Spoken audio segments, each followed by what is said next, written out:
Which brings us to the next command. So the next command is rename. What do you think that does? Okay, it can be used to rename a file, but it can also be used to rename a folder. Okay, so the rename, yes. Can you rename it, rename the extension? You can rename anything. Okay, but remember, renaming does not change the way it's stored on disk, right? If I have here,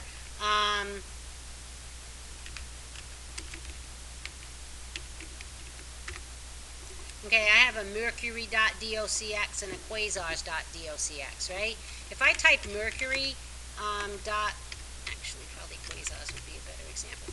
If I type quasars.docx and I press the enter key, what happened?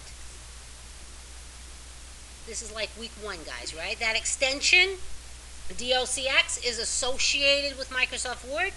So just like when you double click on it in the graphical user interface, excuse me, if you type its name at the command prompt, without any name before it, without any program name, the fact that docx is associated with Word automatically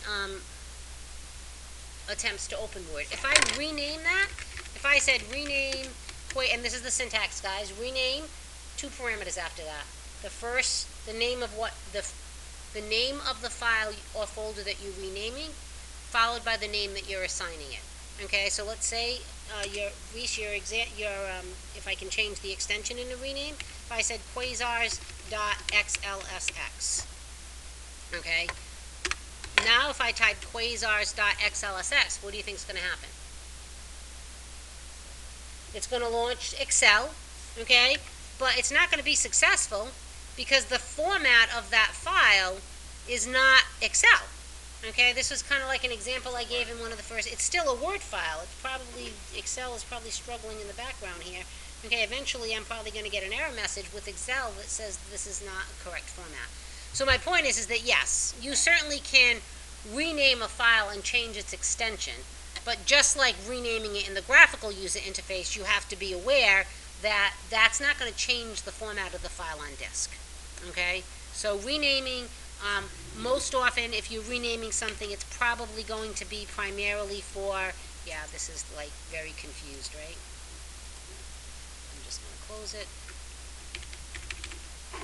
Actually hung my command prompt. Notice, guys, no blinking cursor after a drive letter, blinking cursor underneath my command.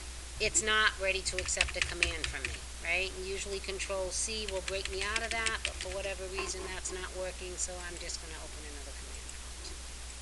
Worry about that one later. Why is the sky blue? It's like, why? It just happens.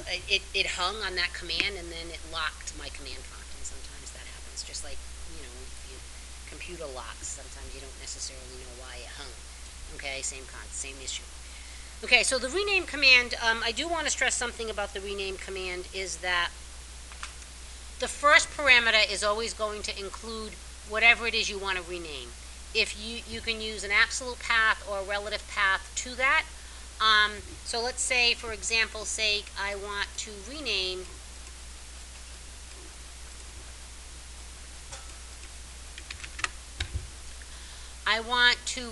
match 32 to match 64. Okay, so I can say rename games / match 32. I can include a path to that first parameter. The second parameter on the rename command is always just the new name. Always just the new name, never a path. Okay, you've already told it where the item that you want to rename is. You don't have to specify it in a second parameter. Okay, so when I say here, match 64, you running out of juice? There's a plug over here, just so you know. Okay, a future reference. Okay, match 64, so notice the second parameter is just the name. Okay, and if I come back over here and I type tree, you can see that now the folder name is match 64, not match 32. And if I want to rename it back, if I say match 64 and I want to call it match 32, just to show you what would happen if you actually did include a path, okay, if I do match 32 here, it's going to say the syntax of the command is incorrect. Unfortunately, a lot of Microsoft's errors are simply the syntax of the command is incorrect. Okay, which means if the syntax is incorrect, then you would type rename / question mark and read the syntax. Okay, so again, rename, by the way, you can either use the full word rename. Usually, I don't know why with this one I still use the full name. Usually I go with the shorter of the two. For some reason, this command I always use the full name rename. But you could also just type REN. That accomplishes the same thing. Okay, notice the drive and the path are optional. File names, first file name or directory name. This is a good example of Microsoft updated the command but didn't update the syntax. Because nothing in here says that I can rename a directory, right? But what did I just rename?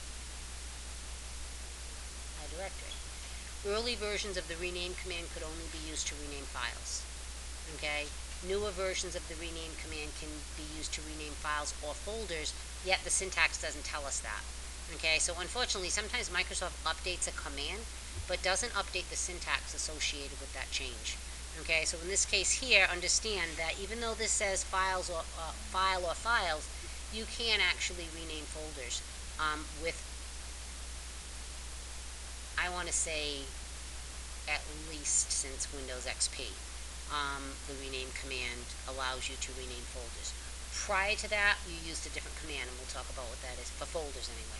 Okay, so rename, the key here is noticing here, it says note that you cannot specify a new drive or path for your destination file.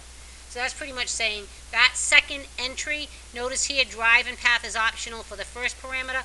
There's no drive or path on the second parameter. Okay, there's no drive or path on the second parameter. You can't include one. Okay, you've already identified the location of whatever it is you're renaming.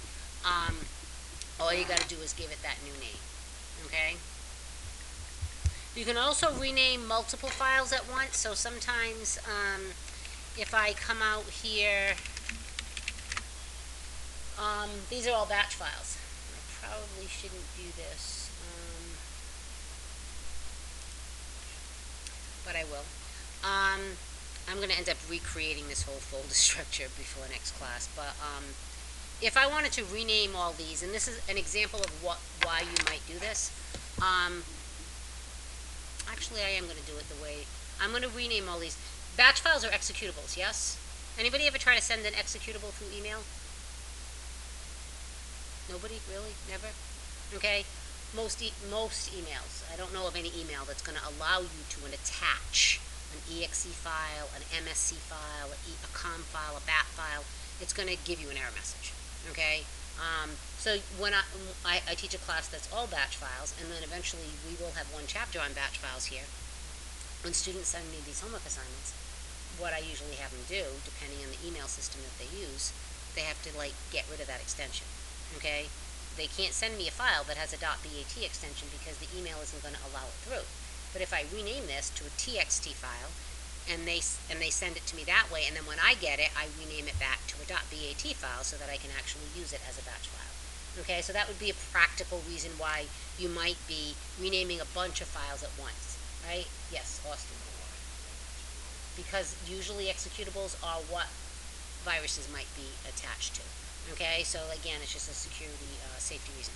Okay, so again, what I'm going to do real quick here is I'm going to create a folder called batch, and I'm going to move all my batch files to that folder. We haven't covered the move command yet, but we will soon. Okay, now if I move to the batch directory, now you can see, I just didn't want to rename everything to .txt and then try to name it back, and I have a bunch of txt files out there already. So what I could do is I could say rename *.bat to *.txt. Okay, so instead of right-clicking on each file in the graphical user interface and changing the extension on each file, the command line is going to be a lot faster to rename a bunch of files, to change the extension on a bunch of files. Okay, so again, now if I do a directory, you can see all I have there are txt files. So now I could attach all these files to an email and send them to whoever it is, in this case in a homework assignment.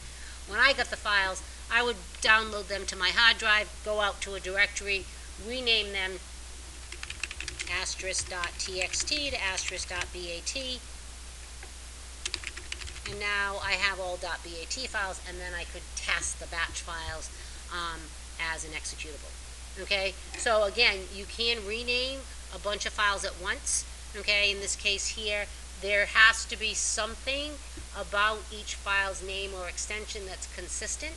Okay, that's what allows me to use that wildcard. I don't care what the file name is, but the extension has to be txt or .bat. Okay, so again, you can rename multiple files. Again, had I done this while I was at the root of drive G, I could have said rename batch \asterisk.bat to *.txt. Point again being that that second parameter cannot have any type of path. Okay, so now if I do dir batch, you can see that I have all txt files again. Okay, questions on rename? Which brings us to move.